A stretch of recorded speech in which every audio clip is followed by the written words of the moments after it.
પતિવ્રતા સ્ત્રીઓએ હર હંમેશા પોતાના પતિની આજ્ઞામાં જ રહેવું જોઈએ.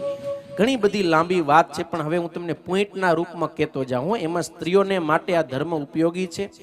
એક તો પતિને જ પરમેશ્વર, પરમ ગુરુ, પૂજનીય માની નિષ્કપટ ભાવથી, તન મન ધનથી, હૃદયના સાચા ભાવથી દરેક પ્રકારની પતિની સેવા કરવી.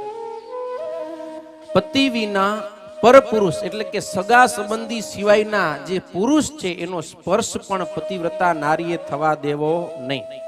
પતિ વિના કોઈ પણ પુરુષને એકાંત સ્થળમાં ક્યારેય કોઈ પણ સંજોગોમાં મળવું નહીં.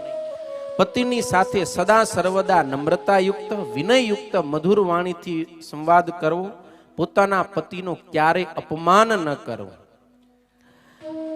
પતિની ઉચિત સેવા માટે પ્રથમથી જ બધી તૈયારી કરીને રાખવી કે હા, પતિને આ જોઈશે તો પહેલેથી તૈયાર હોય. પતિને ખપે ને માંગવું પડે, માંગે પછી તૈયાર કરી આપે, એ પતિવ્રતા નારીનો ધર્મ નથી. પતિની મરજી સમજી એની સેવા માટે પ્રથમથી જ તૈયાર રહે અને પતિની સેવામાં જ પોતાનું સૌભાગ્ય માને કે મારું ભાગ્ય કે મને મારા પતિની સેવા કરવા મળે છે. એમાં પોતાનું ભાગ્ય સમજીને પતિની સેવા કરે. પતિ સાથે ક્યારે છળ કપટ ન કરે, એટલે કે પતિથી કોઈ પણ પ્રકારની વાત ક્યારે છુપાવે નહીં. ગમે એવી વાત હોય પતિની આગળ ઈ ખુલ્લી કરીને કહેવી. પતિ ક્યારેક વઢે પત્નીને તો એ મનમાં ક્યારે દુઃખ લગાડે નહીં, રાજી રહે. અને પતિથી કંઈક ભૂલ થતી હોય તો એને પ્રેમથી સમજાવે, વિનયયુક્ત વાણીથી એને સન્માર્ગે વાળવાનો પ્રયાસ કરે. પતિથી પ્રતિકૂળ એટલે કે પતિની ઈચ્છાથી વિરુદ્ધ ક્યારેય કોઈ પણ પ્રકારનું કાર્ય કરે નહીં. ઇવન કઈ ધર્મ કાર્ય કરવું હોય ને તોય લખ્યું છે બ્રહ્મવૈવર્ત પુરાણમાં, તદાજ્ઞા રહિતમ કર્મ ન કુર્યાદ વૈરત સતી. સતી સાધ્વી સ્ત્રીએ પોતાના પતિની આજ્ઞા વિના સત્કર્મ પણ કરવું જોઈએ નહીં. અર્થાત કે સત્કર્મ કરવું પણ પતિની આજ્ઞા લઈ અને રાજી કરી મનાવી અને પછી સત્કર્મ કરવું. પણ હા, પતિને અનુકૂળ હોય તોય પતિવ્રતા નારીએ પાપ કર્મ કરવું નહીં.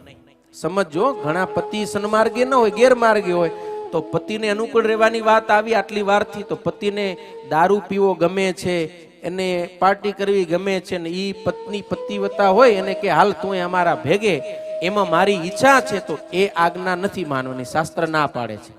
જે અધર્મનો માર્ગ છે એ પતિ આજ્ઞાએ કરીને પણ પતિવ્રતા નારીએ માનવો નહીં. પતિને સમજાવો કે એ પણ અધર્મનો માર્ગ છોડી દે. પતિવ્રતા નારી જે કંઈ શૃંગાર ધારણ કરે એ માત્ર ને માત્ર પોતાના પતિને પ્રસન્ન કરવા જ ધારણ કરે, પણ કોઈ શોખને ખાતર કે બીજાને બતાવવા માટે ક્યારે પતિવ્રતા નારી પોતાના શરીર પર શણગાર ધારણ ન કરે. પોતે શણગાર ધારણ કરે એટલો જ ભાવ કે આ જોઈને મારા પતિ મારા પર પ્રસન્ન થશે, પતિને રાજી કરવા. પછી પતિ વિના ક્યારે પરપુરુષને કોઈ ગુરુ ન કરવા. જો કે આપણા સંપ્રદાયની અંદર તો સ્ત્રીઓના ગુરુ સ્થાને ગાદીવાળા એક સ્ત્રી જ છે. આ ઉદ્ધવ સંપ્રદાયની એક વિશેષતા છે. બાકી જગતમાં તમે જોવા જાઓ તો સ્ત્રીઓના ગુરુ પુરુષ હોય. હા, તો પતિવ્રતા નારીને પોતાનો પતિ એ જ પરમ ગુરુ છે, એના સિવાય અન્ય ગુરુ કોઈ પુરુષને કરવા નહીં. પોતાનો પતિ ગમે એવો હોય તો પણ ઈશ્વરની પેઠે એને સેવો બની શકે ત્યાં સુધી પત્નીએ ક્યારે પોતાના પતિનો ત્યાગ કરવો જોઈએ નહીં. એકવાર બ્રાહ્મણ અને અગ્નિની સાક્ષીએ લગ્ન થયા એટલે આજીવન એને છોડી ન શકાય. એકબીજાને સાથે હળી મળીને રહેવાનું છે, પણ ક્યારેક એવી વસમી પરિસ્થિતિ ઊભી થાય કે કોઈ રીતે જીવન જીવી શકાય એમ નથી, ત્યારે અમુક જગ્યાએ શાસ્ત્રકારોએ એવા પતિનો ત્યાગ કરવાની છૂટ આપી છે. પણ એવા સંજોગો હોય તો, કે કેવા સંજોગો, જેમ કે પતિ બળજબરીથી સ્ત્રીને અધર્મના માર્ગે દોરાવે છે, અથવા તો પતિ છે એ તાડન કરે છે, મારપીટ કરે છે, કોઈ રીતે હવે સ્ત્રી સુખી રહી શકે એમ નથી, તો આવા સંજોગોમાં એની સાથે સંબંધ છોડી શકાય.